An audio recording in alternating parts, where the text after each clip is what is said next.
Здравейте, приятели! Аз съм Георги.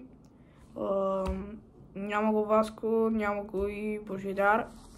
И имам лоша новина за каналът. Има някъде към 70% канала да се разпадне и да направим повече видеа. Но другите 30 може да се върнем и да правим видеа, но обаче по-кратко.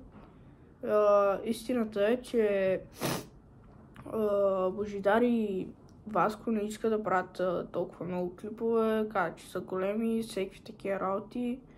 И единствено аз искам да правя клипове, но няма как да стане, защото аз съм само един и не стават хубави видеята. Така че днес исках да ви кажа това, защото ме подкрепяте.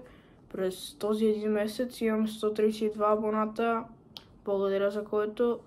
И да, исках да го кажа, че може би този канал ще остане така и ще се разпадне отгоре-долу някъде към седмица, може повече.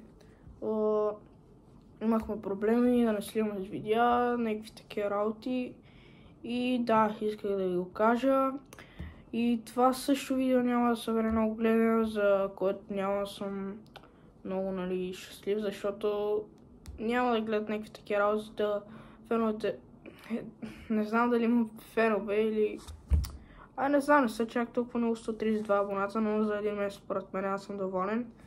И искам да ви кажа, че да, може би няма да направим клипове, но има дори един шанс, но това ще бъде точно, да направим с Васко Божидар клипове. Може да правим с едни мои братовчеди, именно едното момче, който ми едитва видеята. Те са двама, те са близнаци, са ми братовчеди. Мога да правя с тях видеа, не е сигурно. И да, исках да ви го кажа. Заети са Божидар и Васко, не искат да правят клипове. И да, исках да ви го кажа, хора. Не се чувствам добре заради това.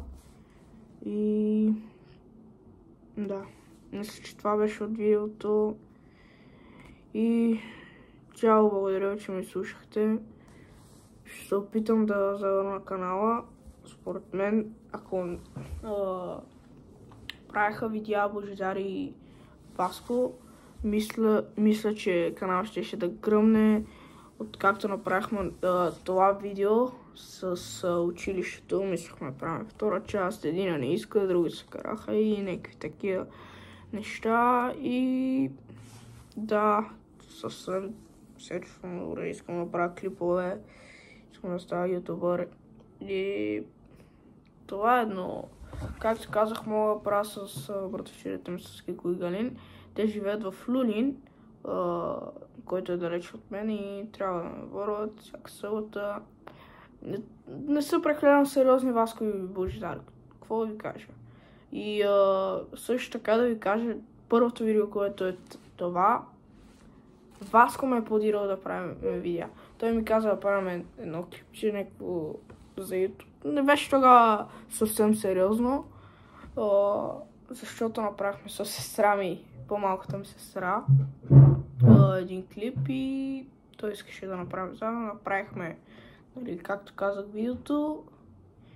И да, хора, тъпо ми е, не правим видеа, някои не искат, не правим хубави видеа вече как правихме, като видеото с Мечо, който събра доста гледания. И да, също така е трудно, хора, винаги аз мисля идеите, какви да са видеята, нямам идея, става време за видео и става ужасно, хора, какво ви кажа. Това беше от мен, аз съм Георги, Васко го няма, Божидар го няма и пак ви казвам, не е сигурно дали канала, дали вече няма да има видеа, но обаче повечето процента са да спрем с YouTube канала, ще оставим акаунта. Държа ви в течение, абонирайте се, лайкнете това видео и това беше от мен. Дано да очаквате видео и да получите такова.